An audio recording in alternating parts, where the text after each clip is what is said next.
Hello friends, अस्सलाम वालेकुम and welcome to reality stories. दोस्तों, 2003 में लंदन में एक आदमी डिएगो जेपेडा और इसके एक दोस्त एलेक्स को जेल भेज दिया गया। यहाँ यूके वाले लंदन की बात नहीं हो रही, बल्कि कनाडा में भी एक जगह है जिसका नाम लंदन है। बहरहाल इस आदमी की बीवी एना को भी पुलिस ने अरेस्ट किया हुआ था, लेकिन फिर इस औरत को छोड़ दिया गया था। लेकिन इन तीनों पर इल्जाम क्या था?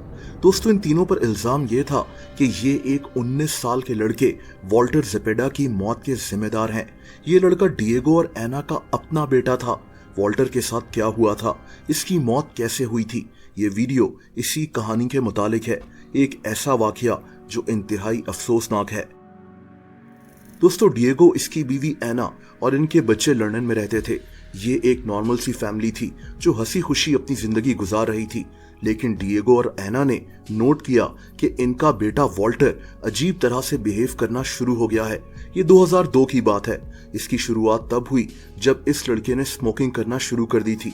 इन मियाँ बीवी ने अपने बेटे को काफी समझाया, लेकिन दोस्तों यहाँ से ये कहानी काफी अजीब हो जाती है। एक दिन एना को अपने बेटे वॉल्टर की टेबल के नीचे से एक मैगजीन मिला जिस पर लिखा था how to make a pact with the devil, यानी शैतान के साथ मुआहदा कैसे किया जा सकता है। एना अब बहुत परेशान हो गई कि इसका बेटा किस बुरी सोहबत में पड़ गया है। दोस्तों, एक दिन वॉल्टर इनके सामने बैठा हुआ था जब ये एक अजीब सी जबान में बात करना शुरू हो गया। ऐसी जबान जो डिएगो और एना ने पहले कभी नहीं सुनी थी। ये वाकयात खत्म नहीं हुए। वॉल्टर कभी चलती गाड़ी से छलांग लगा देता और कभी घर से बाहर नंगे पांव बर्फ में चलना शुरू हो जाता। एक दफा तो हद हो गई जब इस लड़के ने अपने ही बाप डिएगो पर हमला कर दिया। इसकी आवाज तब्दील हो जाती थी और ये बहुत वायलेंट हो जाया करता था। दोस्तों, इन सारे वाकयात की वजह से डिएगो और एना को लगना शुरू हो गया कि इनके बेटे वॉल्टर पर किसी जिन का कब्जा हो चुका है। डिएगो ने अपने एक दोस्त एलेक्स को भी अपने घर बुलवा लिया। इन लोगों ने ऐसे लोगों को भी घर बुलवाया जो एग्जॉर्सिज्म करते थे, यानी लोगों को जिन्नात से आजाद कराने का दावा करते थे। दोस्तों, इन सब लोगों ने वॉल्टर को एक कुर्सी के साथ बांध दिया। अब ये लोग एग्जॉर्सिज्म करना शुरू हो गए, यानी इस लड़के की बॉडी से जिन्नात को निकालने की कोशिश करने लगे। दोस्तों, मैं आपको सिर्फ ये कहानी सुना रहा हूँ। इसका ये हरगिज मतलब नहीं है कि इस लड़के के साथ वाकई कोई जिन था।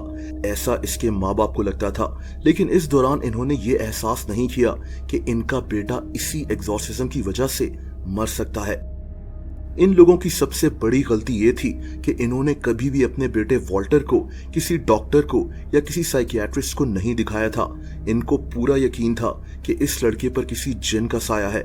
वॉल्टर कुर्सी के साथ बंधा हुआ इन पर चीखता चिल्लाता था, गुर्राता था। हो सकता है कि इसको कोई जहनी बीमारी हो या फिर ये वाकई में पोजेस्ड हो, यानी वाकई में इसके साथ कोई जिन हो। लेकिन इन माँ बाप ने इस जिन के चक्कर में अपने बेटे को ही मार डाला। दोस्तों, दरअसल वॉल्टर इस कुर्सी से बंधा हुआ शदीद कमजोर होता जा रहा था, क्योंकि ये खाना भी ठीक से नहीं खा रहा था। वॉल्टर को कुर्सी से बंधे हुए 7 दिन हो चुके थे। कभी कभार इसका मुंह भी टेप से बंद कर दिया जाता था, क्योंकि ये लड़का किसी जानवर की तरह गुर्राता था। इस लड़के को ग्लव्स भी पहना दिए गए थे। इसने काफी मोटे कपड़े पहने हुए थे और इसी वजह से इसको शदीद पसीना आता था। ये पानी भी उतना नहीं पी रहा था। ये पानी मुंह में ले जाने के बाद बाहर फेंक दिया करता था और इसी वजह से इसको डिहाइड्रेशन होना शुरू हो गई। इस लड़के के सिस्टम से 9 लीटर्स पानी जाया हो गया और इसी वजह से 8 जनवरी 2002 को वॉल्टर की मौत हो गई। वो माँ बाप जो अपने बेटे को किसी जिन से बचा रहे थे, उन्होंने खुद अपने बेटे को मार डाला। 2003 में एना को तो अदालत ने रिहा कर दिया, लेकिन डिएगो और इसके एक दोस्त एलेक्स को 4 साल के लिए जेल भेज दिया गया। ये दोनों पहले ही 500 दिनों से जेल में थे, तो इनकी सजा कम कर दी गई थी।